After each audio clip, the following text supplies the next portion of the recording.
Entonces hoy día nos toca la tercera clase, ¿correcto? ¿Se me escucha? Sí. Sí, súper bien, yo te escucho bien. Sí, Darwin. La primera clase vimos la luna. La segunda clase vimos al sol. La clase de hoy, que es sobre nodos y eclipses, tiene por intención dos cosas. Que entendamos bien a fondo la relación entre el sol y la luna.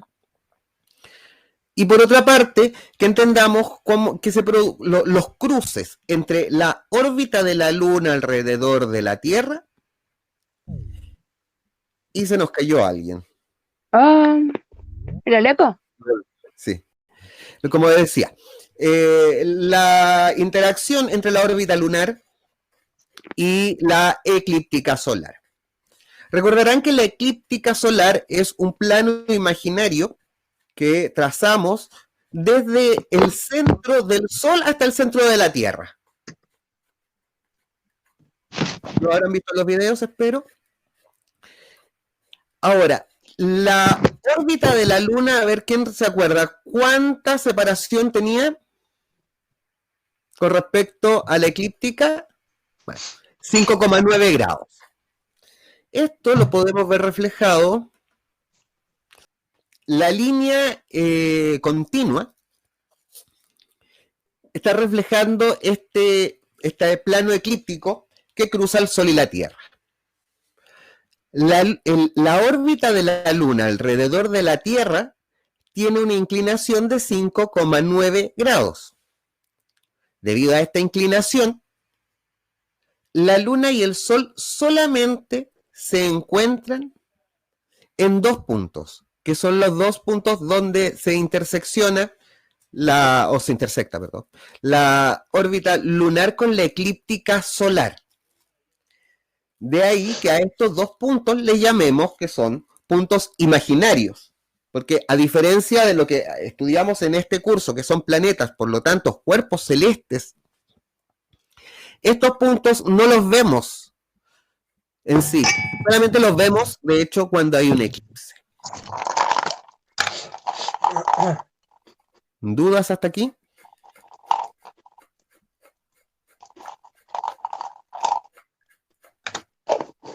¿No?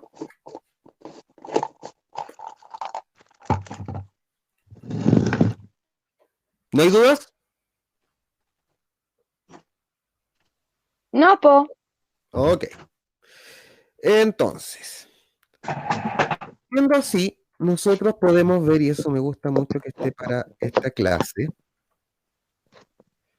me va a salir más cómodo compartir pantalla, yo creo. Ahora. Sí. Ya. Entonces, tenemos el Sol y la Luna juntos, ¿verdad?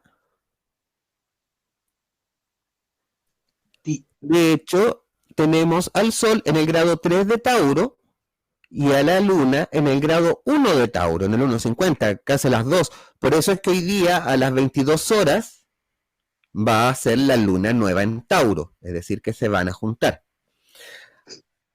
Ahora, ya, miren, aquí está saliendo el Sol. A ver, voy a ponerle pausa. Ahí está. Dijimos que a las 22 horas, ¿verdad?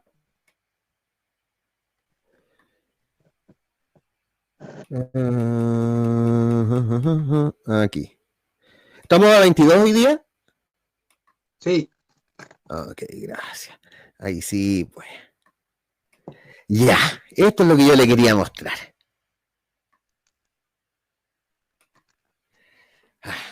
Esa es la luna nueva que se va a dar en un rato más. ¿Ven la línea amarilla? Aquí está marcando el recorrido del Sol del día de hoy. Entonces la luna también se va moviendo, o sea, se va moviendo hacia acá en realidad. Pero no se encuentran en la misma declinación. Claro. Así que lo que se produce, déjenme ver si Dan opción.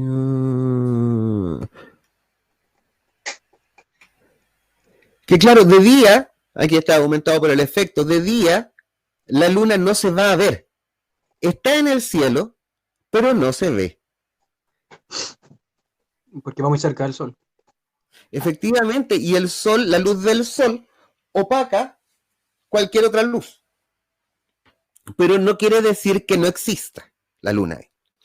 Ahora, ¿qué pasa si en cambio viajamos en el tiempo? A ver, déjenme salir. Nos vamos a ir al día 14.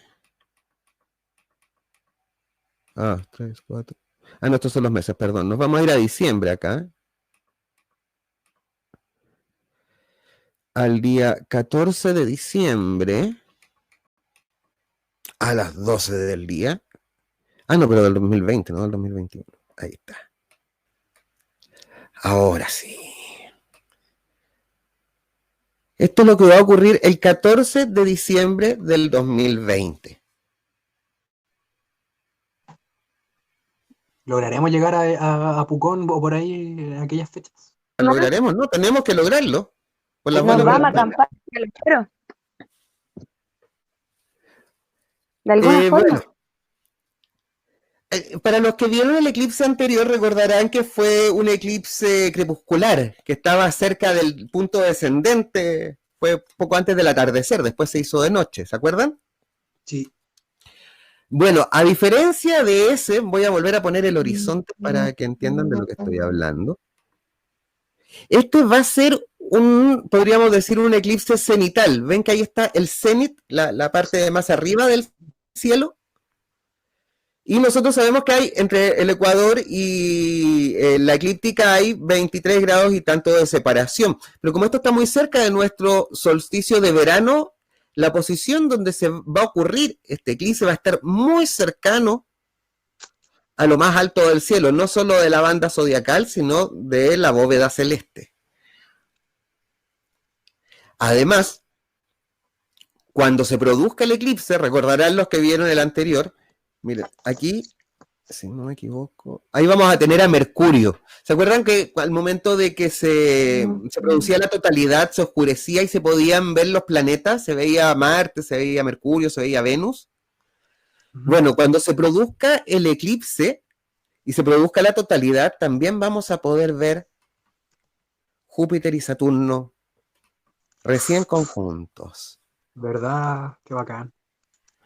Qué hermoso. Sí, yo de hecho para el ritual de esta fecha he pensado en hacerlo acostado, para no terminar con tortícolis.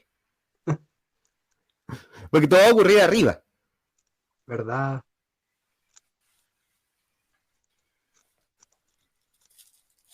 Ya, pero en estricto rigor, a nivel, de hecho, si esto lo vemos en la carta natal, si yo me voy, recuerden esta imagen, la del Sol y la Luna juntos en Tauro. Si yo me voy al Set Chart Info, me voy a diciembre. Bueno, el tema es que para nosotros un eclipse se va a ver más o menos igual acá, porque también están conjuntos el Sol y la Luna. La pregunta que yo les quería hacer es cuál es la diferencia, porque recuerdan que antes también vimos la carta de la luna nueva que se va a producir esta noche. Y esa va a ser simplemente una luna nueva. ¿Por qué no va a ser un eclipse de sol como este? Por la eclíptica, pues no están en el mismo... Como la inclinación de la luna, eso que decía ahí antes, en el fondo no están pasando por el mismo punto, pues, sino que está un poquito más arriba o más abajo la luna con respecto a cómo está el sol, desde el punto de vista de la Tierra. Efectivamente. Entonces, ¿dónde tienen que estar el sol y la luna para que se produzca un eclipse solar? Tienen que estar en oposición al nodo, ¿no? En ese caso. O sea, tienen que estar en un nodo. En un nodo, claro. Porque están en 180 grados los dos nodos. Claro, aquí tenemos conjunción. Cuando se produce luna llena, ahí tenemos eclipse de luna. Cuando tenemos conjunción de luminares junto al nodo alguno de los nodos, perdón, cuando la conjunción se produce cerca de algún nodo, es que se produce este fenómeno que estamos viendo que es el eclipse solar. ¿Se sigue? Sí. Ya. Entonces, dentro de las prácticas astrológicas antiguas era muy importante el estudio de la declinación de la luna y del sol, principalmente para poder determinar esto, como está en la tradición astrológica que dos astrólogos de un emperador chino perdieron la cabeza, los decapitaron, porque se le olvidó predecir un eclipse por andar de parranda. Para andar fumando pito. Lo más probable, no, o sea, los chinos no, opio. Lo más probable es que andaban en un fumadero de opio, separ.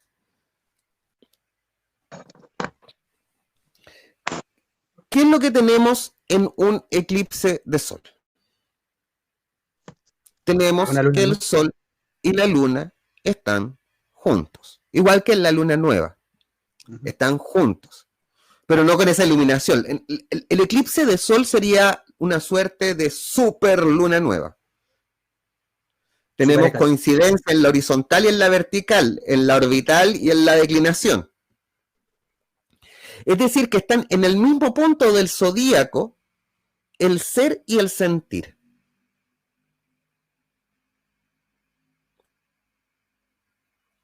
Y esa coherencia entre ser y sentir, más allá, antes del eclipse, piensen que las lunas nuevas te obligaban a buscar refugio. Y como no podías hacer cosas, no te quedaba más que estar contigo y reflexionar.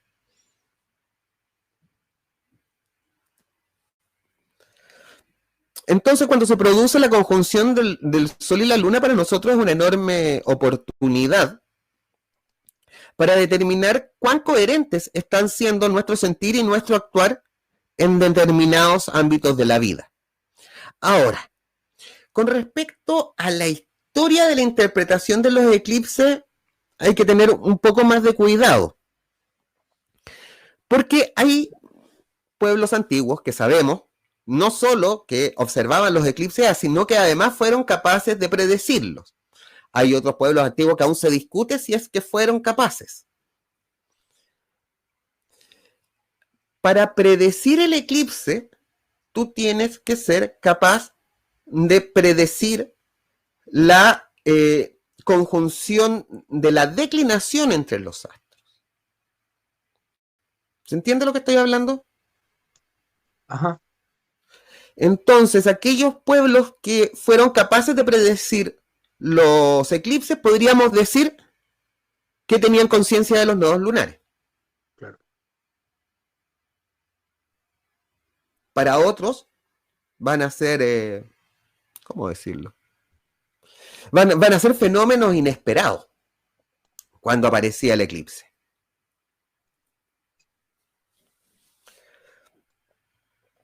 Principalmente si analizamos su interpretación en la carta así como natal, vamos a encontrar muy poca fuente original. Darwin. ¿Perdón? Perdón, que también hay ruido atrás en mi lugar. Darwin, pero eso significa entonces que no todos fueron capaces de predecirlo. ¿Y quiénes fueron capaces entonces de predecir el eclipse o se está prediciendo hace poco? No, griegos ya, egipcios. Se discute, por ejemplo, si los celtas. Hay una herramienta de una colección del Museo Británico que hace mucho tiempo se discute su uso y actualmente hay investigaciones antropológicas que estarían indicando que investigaciones de arqueoastronomía que están investigando la posibilidad de que esa herramienta haya sido usada para calcular eclipses.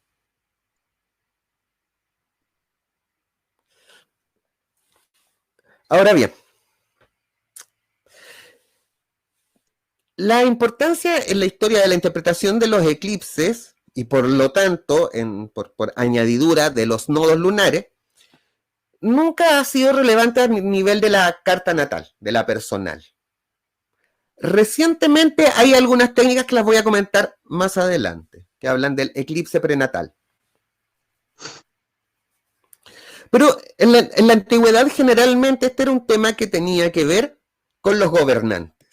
Es decir, que los eclipses principalmente estaban anunciando los fenómenos de transformación del mundo o de los imperios.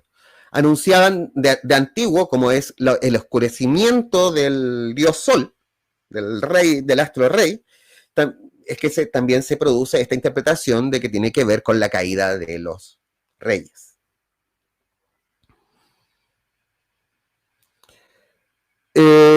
Estos puntos que sí eran observados en la India, los hindúes sí podían predecir eclipses, los chinos también.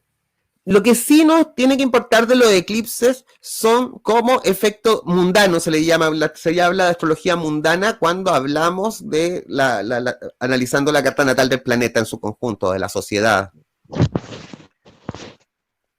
Y sin embargo, cuando hay eclipses, la gracia es que nosotros analicemos en qué casa nos cae. Dependiendo la casa donde ocurra el eclipse, va a decir en qué área de nuestra vida tenemos la posibilidad de cuestionarnos nuestra coherencia en tanto ser y sentir. Lo que es una tremenda potencia. Porque si tú aplicas tu ser y tu sentir en una misma dirección, es la dirección de tu vida. Y en la casa donde cae el eclipse, ahí mismo está el nodo, ¿no es cierto? Si hay eclipses, sí, efectivamente. El nodo ahí, ¿no? No tiene que ser exacto. No es necesario que sea exacto. Porque estas cosas estamos hablando de cuerpos que están muy distantes entre sí. Pero siempre cuando el nodo está cerca de la conjunción de luna nueva. Si el nodo está cerca de la conjunción, es que va a haber eclipse. Si la conjunción se está produciendo lejos del nodo, no va a haber eclipse. Oye, Darwin, y siendo el nodo este elemento de interpretación que lo relacionan con vidas anteriores, ¿no? Como para allá voy, no he llegado, Ya, tranqui. Para allá voy, pero todavía estoy con las lecturas de la antigüedad. Eso toma fuerza a partir de 1930, pero yo había empezado ya a hablar de los hindú, ¿verdad? Claro, sí, los hindú, sí, efectivamente, que tenían una astrología sideral y muy basada en la luna, y la observación detallada de la órbita lunar también nos lleva a descubrir los nodos. Tenían esta interpretación con respecto a los nodos del karma, ¿sí? Como decía recién Viviana. Sin embargo, nosotros entendemos muy mal ese tema en Occidente. O sea, el karma en realidad en la India es una cosa que pasa, está pasando y pasará, que es lo normal, es el efecto de la causalidad, que no tiene ninguna novedad para nosotros. Si yo suelto este encendedor, caerá, porque el karma... No. El gran problema de la incorporación de los nodos a la astrología, voy a llamarle occidental, es que esto se produce recién en 1930. Como recordarán de la clase de los planetas generacionales, con el descubrimiento de Plutón, del planeta teórico, el planeta X, que resolvía la ecuación y era el 10º planeta. Después empezaron a aparecer muchos planetas teóricos y planetas derechamente ficticios y empezó toda una moda que empezaron a agregar un montón de cosas. También ahí se integra Lilith, que está perdido en la historia de la astrología, pero después de los años 30 empieza como a agregarle un montón de cosas y cualquier cosa nueva que se descubría. Piensen que en los años 60 se descubre la NASA, o sea, se funda la NASA, se la iban colgando a la astrología y ya esto revienta en los 60, 70 con el hipismo que ya y todos abanderados con ¿cómo se llama? Quirón, descubierto en 1967. Así que cuando llega, o sea, si para los hinduistas tu nodo sur tiene que ver con aquello que tú ya tienes resuelto en tu rueda karmática, y que el nodo norte te está hablando de la tarea que tú vienes a cumplir a esta vida. Les recuerdo que yo solo creo en la reencarnación de las uñas de los pies.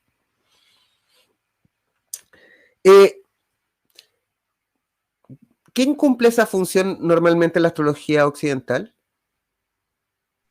¿Bajo cielo y medio cielo?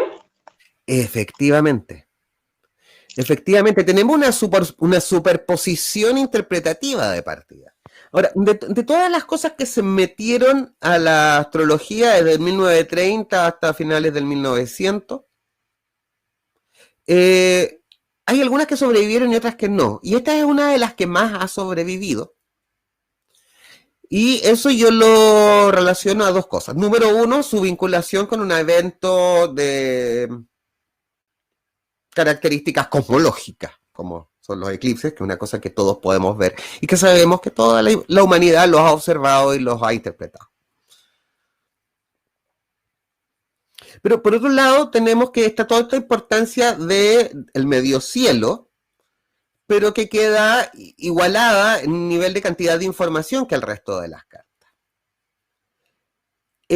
Para mí, la forma en la que yo he llegado por lo menos a conciliarlo, porque me resulta interesante la observación de estos fenómenos que son más visibles, que no sé, que pequeños cometas lejanos que se ven solo con telescopio y que como estoy hablando de Quirón por si acaso, y que les ponen efemérides. No, el punto, si bien es ficticio, es donde se producen los eclipses. Y que siempre están marcando procesos de transformación histórica, así que no es menor.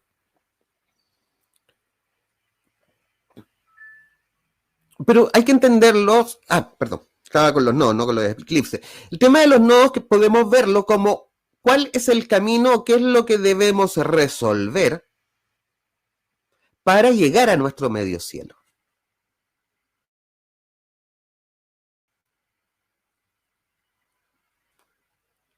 O sea, lo que me pone mi dónde debo ir va a ser siempre medio cielo, porque es una cosa evidente.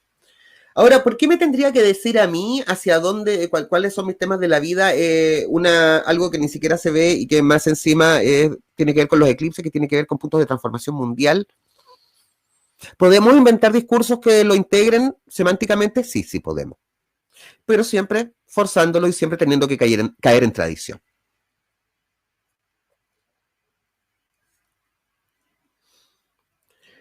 Ahora, es muy importante cuando se analizan los nodos, que también eran llamados en Europa la cola del dragón y la cabeza del dragón. La cola es el nodo sur y la cabeza es el nodo norte.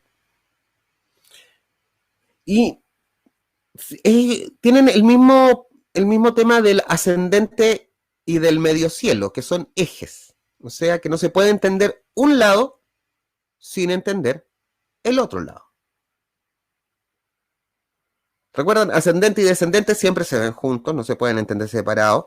Medio cielo, bajo cielo, se ven juntos siempre aquí. Si uno ve el nodo norte, también, en las cartas acostumbra no aparecer el nodo sur, pero es que uno lo saca por lógica, porque está en el signo opuesto en el mismo grado. ¿Está claro eso? Que cuando no nos marca la carta natal el nodo sur, es porque lo podemos deducir fácilmente. Podemos entender el nodo sur como aquello que ya traemos resuelto, aquello que ya no lo necesitaríamos desarrollar, trabajar o empeñarnos. Podríamos verlo como aquello donde ya tenemos como cierto talento, cierta facilidad. Disculpa, Darwin, el nodo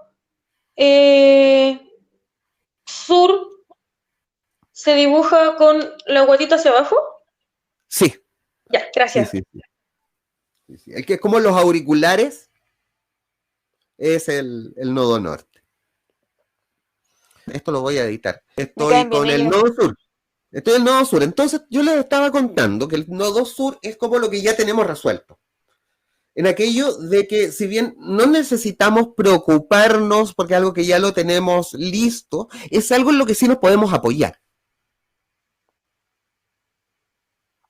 Y además que el nodo sur muchas veces va a encerrar las respuestas de por qué hacemos lo que hacemos. Ya vamos a los ejemplos. En contraposición al polo norte, nodo norte, ¿qué es lo que nos falta por trabajar? ¿Qué es lo que tenemos que hacer? Que hay que recordar que es como un eje que tiene la misma oposición que el ascendente, el descendente, el medio cielo y el bajo cielo. Es un eje que está compuesto por dos lados que componen la misma moneda, así que uno no se puede ver sin el otro.